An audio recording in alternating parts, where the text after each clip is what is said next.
ভারতবাসী মায়েরা সোনাকে অলংকার হিসেবে ঘরে রাখে। পৃথিবীতে অন্য দেশে মায়েরা অত সোনার অলংকার পরে না। এই জন্য ভারতবাসীর মায়েদের কাছে এত সোনা আছে যে পৃথিবীর লোকেরা হিংসে করে ভারতবর্ষকে।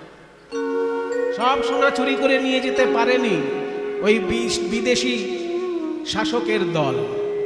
তারা সোনা চুরি করেছে কিন্তু সব নিয়ে যেতে পারেনি। এখনো ভারতবর্ষ সোনায় ঠাসাঠাসি।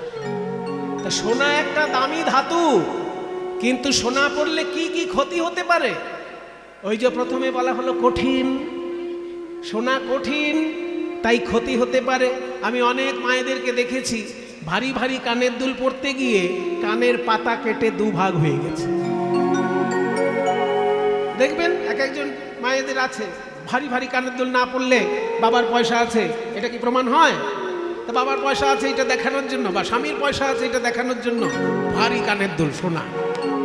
এবার তাই পড়তে গিয়ে কানের পাতা কেটে দুই ভাগ। তাহলে কানের পাতা কেটে দুভাগ হয়ে যাচ্ছে সোনার দুল পড়তে গিয়ে। কিন্তু কোন গৌর ভক্ত কোনদিন বলেছে যে গৌর সুন্দরকে হৃদয়ে ধরে আমার হৃদয় কেটে দুভাগ হয়ে গেছে?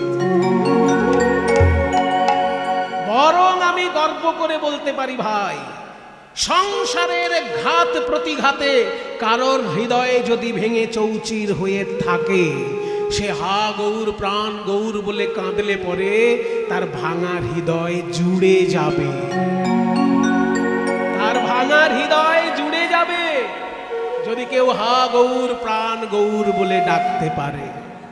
তাই সোনা যে কঠিন, সোনা তোমায় ব্যথা দিতে পারে, কিন্তু আমার গৌর সোনা কাউকে তো ব্যথা দেয় না, সকলের ব্যথা হরণ করে।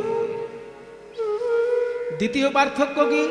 পাঁচখানা পার্থক্য আছে সোনার সঙ্গে গৌর সোনার, পাঁচখানা পার্থক্য।